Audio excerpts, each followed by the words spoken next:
Hi guys, I'm Rinwin. And I'm Sam. And we're going to be talking about more updates on the new DLC for Skyrim. So, as you know, E3 has just passed by. They put in a lot more of what's happening with the Dawn Guard, and apparently a lot more than we initially thought. So initially, the biggest things were you get to transform with vampires, like you can with the werewolves. New story, obviously, new faction, and mounted combat. Now, apparently they're doing a bit more than we thought, because they're actually changing some mechanics, too. One thing they are introducing with vampires is a skill tree that they're introducing with it, and not just with the vampires, they're also doing it with the werewolves. Also, you cannot be both at the same time without doing like a cheat on the PC version.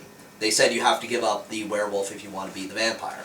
Or you can be a slayer as the Dawn Guard, or whatever it is. Yeah. The other big thing, they're introducing crossbows. Now, the only thing with crossbows is the reviews for them have been very unsatisfying because they're very clunky, as they would be at that time, because it's like you shoot one, you have to put it down and load it. It's pretty slow, but I mean, when you get that one shot off, it's pretty powerful. But otherwise, it's not like a bow where I can just meh. Yeah, you're not like yeah.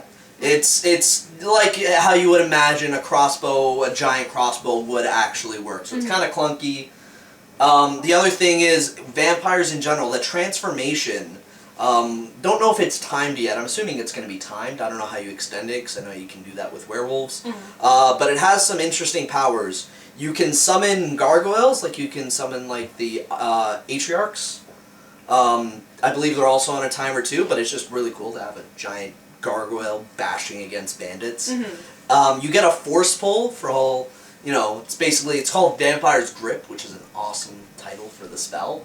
But also generic title. Also generic title, but it's still we can awesome. forgive it. Just but it's so also awesome. a generic ability. It pulls you. It's a force pull. That's why I call it force pull. It's force pull. But it's called Vampire's Grip. The other thing is there's another ability where you can shift into another dimension as a vampire, and it's like purple skies, lightning. It's very interesting, and you get to talk to ghosts.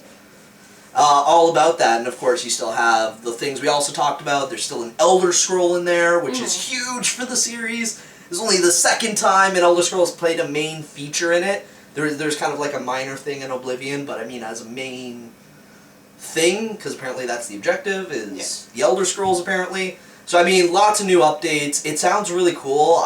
It sounds like a completely new game, and that's what's really cool about it, because it still has all these old elements. You don't have to buy a new game to play it, and it's just, and you can play your own character still. It's everything you want in DLC. Yes, and yeah, pretty much. Yeah, it's everything you want DLC packages to be.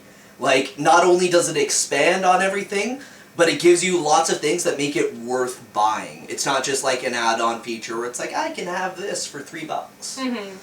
And I don't really need it. Like, this is something that really extends the experience of Skyrim. And, yeah, I'm pretty excited because I want to see what the vampires can do, and looks really cool. I'm really excited to see how actually well it plays out. I mean, there's a lot of hype around it. I'm so excited for mounted combat, just because I want to see how that plays out, because if it's anything like I've played before, or even if it's just like combat on the ground, which isn't the best, but it's still entertaining enough, I could still have a really good time with this. Definitely. Yeah, so yeah, that's the Skyrim updates. That's from the press, that's been from E3, not the press conferences actually, but from the show at E3, that is what they've been showing, and it looks fantastic, and if you guys have Skyrim, pick it up. Yeah, so there you go. Bye, guys. It wasn't cancelled, mostly because Games Workshop said, ha ha ha ha ha ha, you're making it. But because they don't have the money available anymore.